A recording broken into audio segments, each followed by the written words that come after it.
Good morning. I'm in the middle of nowhere in Oregon, day 4 of my road trip, but a couple days ago, I was in Washington, in Spokane, and I hit a couple bookstores there, and I thought I'd share with you some of the books I got. So think of this just as a bonus vlog.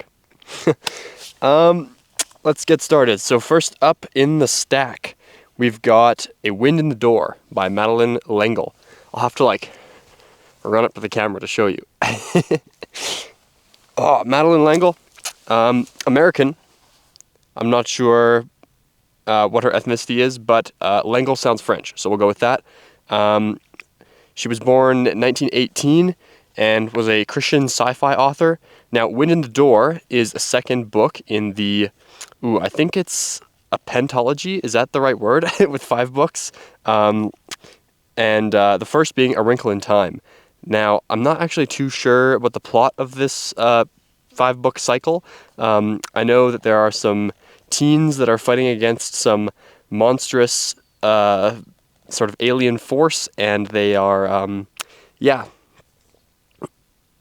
jumping between planets in spaceships or something. So, yeah, cool. I'm not sure if L'Engle wrote anything else super famous. I think Wrinkle in Time was sort of her claim to fame. But eventually I'd like to have the whole series of 5 books. I do have A Wrinkle in Time at home, and now we have the second one, so that's great. Next up we have Trullen, Alastor 2262, which is a mouthful of a title. This is by Jack Vance. There's the cover there. Now, this book, also a sci-fi. Somehow I don't have any Jack Vance books yet. He's famous for his Dying Earth tetralogy. I think it's a tetralogy. Anyway, I would like to pick that up someday. Haven't found it, haven't had the opportunity. But this one, Trullen, I believe that refers to the planet that this is occurring on. It's a planet that has, it's sort of like, what's the vibe? It's kind of like rainy, like foresty, sort of like rich natural resources, like really watery planet. And the Trolls, I think their name is, or that's the native race, very chill, kind of lackadaisical. Now there's I think it's a human. He was off fighting some war for 10 years, came back and found his family fortune in total disarray, and he is forced to sort of gain back his family fortune, at one point playing this native game of the Trolls, where he has to run around and grab a ring off someone's clothes. And I think this is one of the players of the game on the front cover, to sort of earn back his fortune. So pretty interesting. Hoping to pick up more Jack Vance in the future. But for $2, who can say no to Trullen? Next up here we have Three Tales by Gustave Flaubert, right? 19th century French novelist, kind of pioneered literary realism, famous for his book Madame Bovary, which I also have a copy of. Now, Three Tales, what's in here? I'm not too sure. Let's take a look.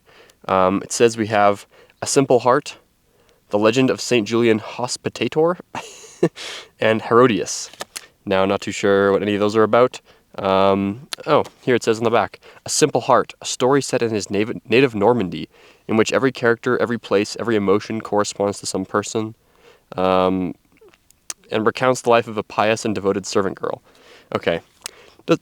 To be honest, the back cover could have sold it better. It doesn't sound super riveting, but there we go. Always good to collect a classic. Next up, holy, it's the thick one, we have Volume 5 of G.K. Chesterton's collected works. Now, I'll be honest, if the whole series were there, the whole collected works, I would have bought them all. But unfortunately, only this one was present. This one contains The Outline of Sanity, The End of the Armistice, Utopia of Usurers, and others. So it's in this nice sort of vellum, thick binding. I like that.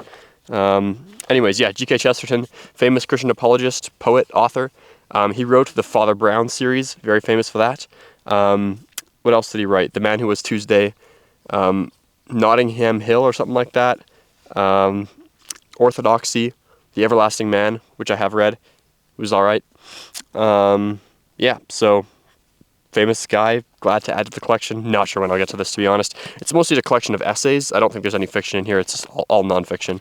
But a good find nonetheless.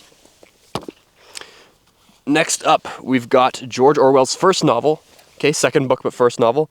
And that is Burmese Days. Here's the cover. I got a nice Signet Classic edition. There you go. That might be too far away. Hey, can you see this? Is this close enough? I can't tell.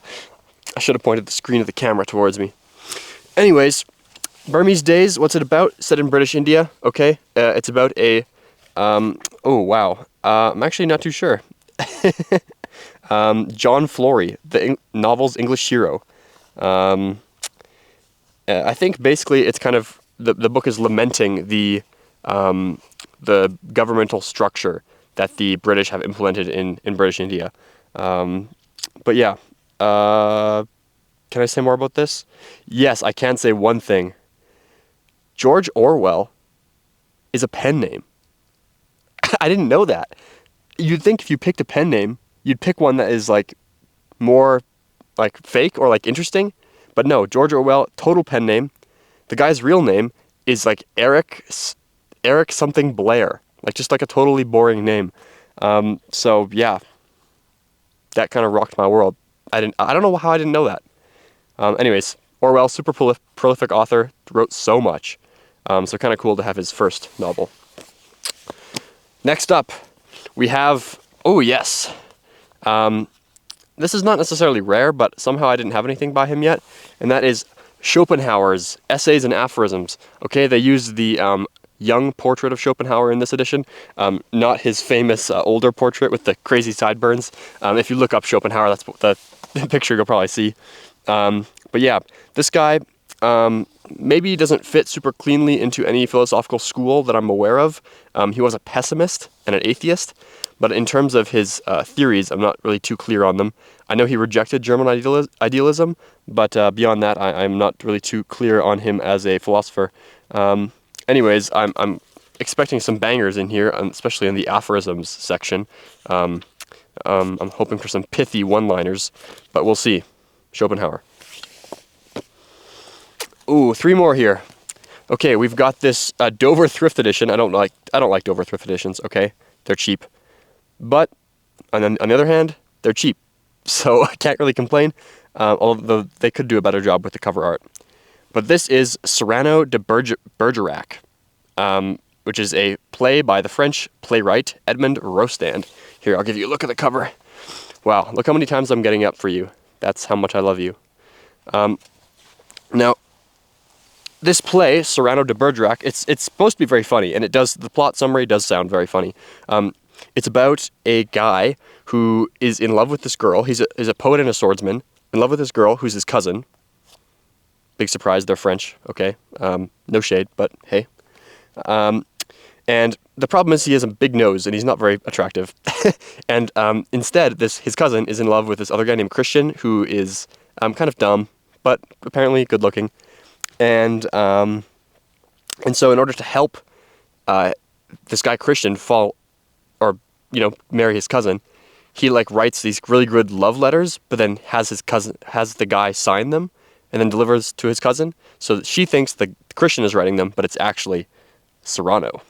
And so the poem explores like love and like self-sacrifice and stuff. So yeah, looking forward to reading this. Not sure when I'll get to it, but again, yeah, it's short, so maybe soon.